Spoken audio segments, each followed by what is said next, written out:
코로나19와 관련해서 전문가 모시고 자세한 내용 함께 짚어보도록 하겠습니다.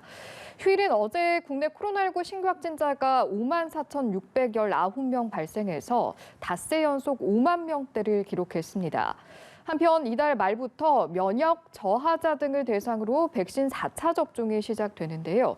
자세한 내용 신상엽 KMI 한국의학연구소 학술위원장과 함께 짚어보도록 하겠습니다. 어서 오십시오. 네, 안녕하세요. 예, 저희가 앞서 이제 방대본 브리핑도 현장 연결을 했었는데 역시나 4차 접종 계획 이야기가 나왔습니다. 일단은 4차 접종 대상에 이제 어떤 경우가 포함이 되고 또 여기에 대해서 실효성 면에 있어서는 어떻게 판단하시는지도 궁금합니다.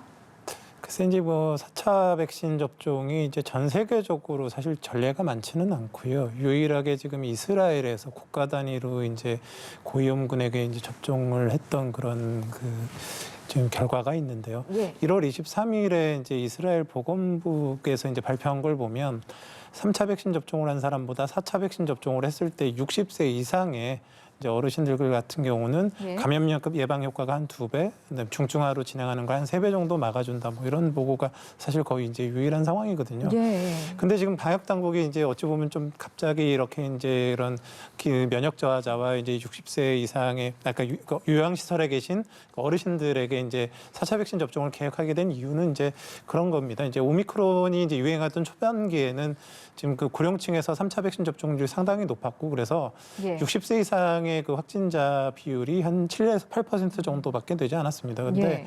최근 들어가면서 이제 그 3차 접종 이후 3개월이 지나가면서 지금 60세 이상의 어르신들 그 확진자 비율이 한 12, 13% 하루에 6천 명 이상이 나오는 그런 상황이 됐거든요.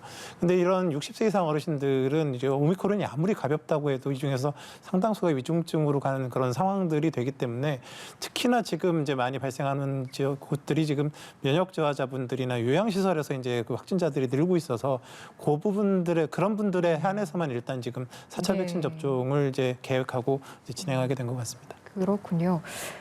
이스라엘 이야기 해주신 것처럼 이스라엘에서는 이제 면역 저하자에 대해서 먼저 접종을 시작을 했죠. 이제 최근에 이스라엘을 보니까 전 국민에 대해서 4차 접종을 검토하고 있어서 우리나라도 이제 시작은 이렇게 특정 대상으로 시작을 했는데 차후에 또 4차 접종을 전 국민 대상으로 할 수도 있을까? 이런 궁금증을 가지신 분들도 많을 것 같습니다. 글쎄 제가 보기에는 지금 전 국민에 대해서 4차 백신 접종을 진행하는 거는 사실 좀 무리가 있는 부분들이 있고 근거도 좀 부족합니다. 원래 이 백신이라는 거는 그 유행하는 균제에 가장 적합한 백신으로 예. 적절한 주기를 가지고 이제 맞아야 되는 게 이제 맞거든요. 왜냐하면 백신 접종을 하게 되면 그게 뭐 꼭 위중증 그런 중증 부작용이 아니더라도 누구나 국소 부작용이나 뭐 발열 그런 근육통 같은 전신 부작용들을 겪게 되거든요. 그런데 예. 지금 우리가 갖고 있는 백신이 이제 오미크론 변이의 맞춤형 백신이 아니고 우한 바이러스 균수를 가지고 만들어진 백신이거든요. 그래서 이런 사실은 그게 딱 맞지 않는 이런 백신들을 여러 번 부작용을 감소해 가면서 충분한 효과를 누리지 않게 자주 맞는 게 사실 전 국민 대상으로는 지금 아직 좀 근거가 부족한 상황이고요. 예. 제가 보기에는 이제 이 오미크론 유행이 정말로 좀 제가 보기엔 그렇게 오래 갈 것 같지는 않지만 장기간 간다 그러면 지금 이제 오미크론 균주의 맞춤형으로 이제 백신 개발이 되고 있고 이제 3월이 지나면 아마 시판이 될 가능성도 좀 있는데 네. 이제 그런 백신들을 이제 장기적으로는 국민들에게는 그런 접종을 해야 될 것 같고요. 지금 당장 급한 그 면역자들 그 요양시설에 계신 분들은 그 2배, 3배의 그런 감염 예방 효과로 조금 우리나라의 위중증 환자 관리랑 그런 의료 시스템 부활을 막기 위해서 필요하다고 판단을 했기 때문에 사실 네. 예외적으로 진행되는 거라고 보는 게 맞을 것 같습니다. 네. WHO에서도 반복적으로 백신을 추가로 접종하는 것에 대해서 회의적인 입장이던데 구체적으로 어떤 입장인 겁니까?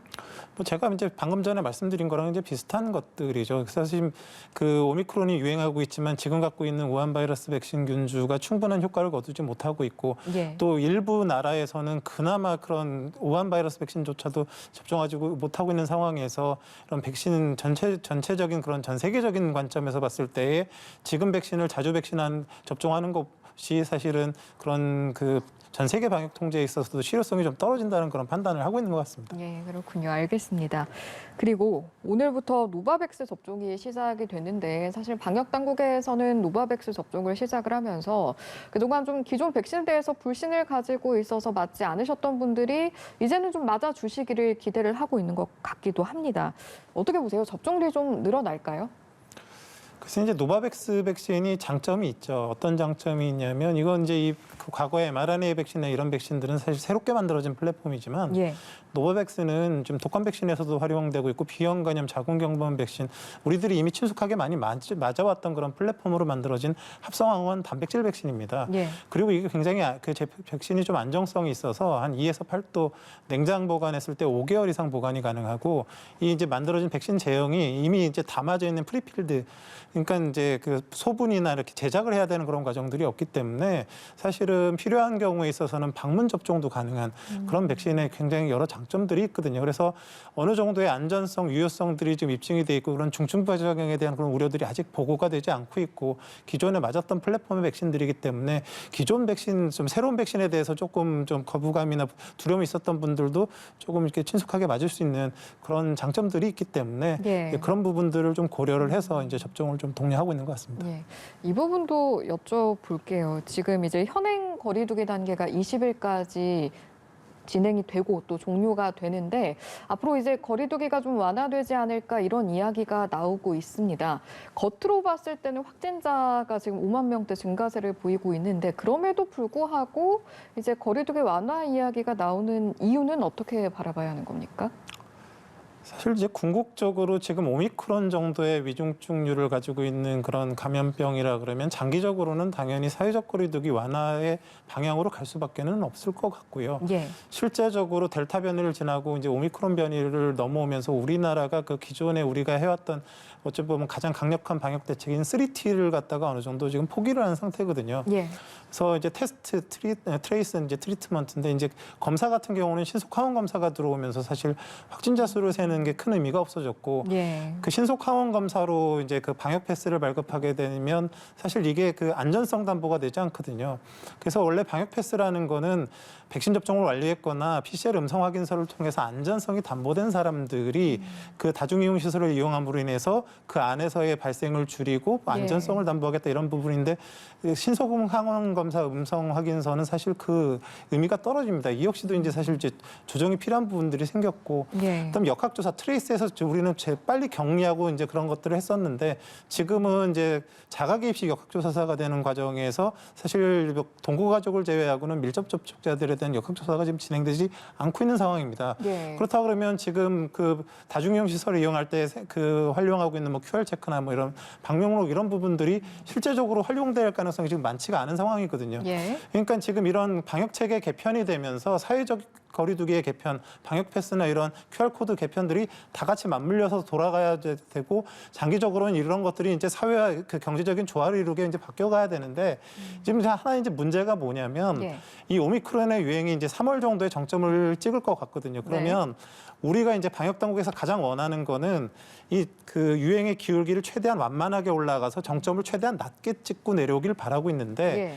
지금 이 아직 정점에 올라가지 않은 상황에서 사회적 거리두기 이런 것들을 조정을 했을 때에 완화를 했을 때 이 피크가 올라가게 되면 그 피크가 급격하게 올라가면서 이제 그 정점이 높아지게 되면 결국 의료 시스템 부하나 여러 이제 혼란들이 생기고 자가격리자들이 생기는 예. 그런 또 하나의 이제 부분들을 고려를 해야 되거든요. 그래서 그 양쪽의 것들을 잘 이렇게 저울질을 해서 이제 정책 결정을 해야 되는 약간 조금 애매한 그런 상황인 것 같습니다. 예, 알겠습니다. 이 부분도 좀 여쭤봐야겠습니다. 이제 확진자가 전체적으로 급증을 하면서 어린이 확진자, 청소년 확진자도 증가세를 보이고 있는데 이제 다음 달에 등교 전에 선제 검사를 하도록 하는 학생도 그렇고요, 또 교직원까지 이제 이런 부분이 생겼는데 뭐 아직 구체적인 방안은 발표가 되지 않았습니다만 이번 방안에 대해서 좀 어떻게 평가하시는지요? 뭐 지금 기본적으로 뭐 지금 그 알려져 있기는 뭐 일주일에 2번 정도씩 이제 예. 자가 검사 키트를 통해서 이제 어찌 보면 스크리닝을 하겠다라는 그런 부분들인데요. 예. 사실은 이제 가장 이제 좋은 방법은 어떻게든 간에 이제 PCR 역량을 이제 확대를 시켜가지고 이런 스크리닝을 하더라도 PCR 베이스로 하는 게 이제 어떤 그 방역의 측면에서는 가장 도움이 됩니다. 그런데 지금 우리나라의 PCR 검사 역량이 지금 충분치가 않은 상황이고 뭐 이제 좀 아이들이 이제 그런 검사하는데 불편감이 있기 때문에 타액 PCR이나 이런 이제 비강에서 바로 하는 그런 PCR들도 생각해 볼 수는 있는데 이 역시 지금 역량이 부족합니다. 그래서 어찌 보면 지금 현실적으로는 활용할 수 있는 대책이 이제 지금 내놓는 대책이 어찌 보면 최선일 수밖에는 없는데요. 예.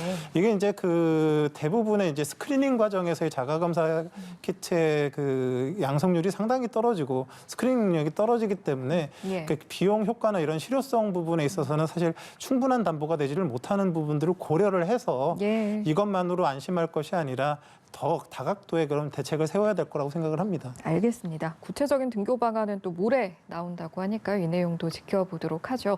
여기까지 듣겠습니다. 신상혁 KMI 한국의학연구소 학술위원장과 함께했습니다. 고맙습니다. 네, 고맙습니다.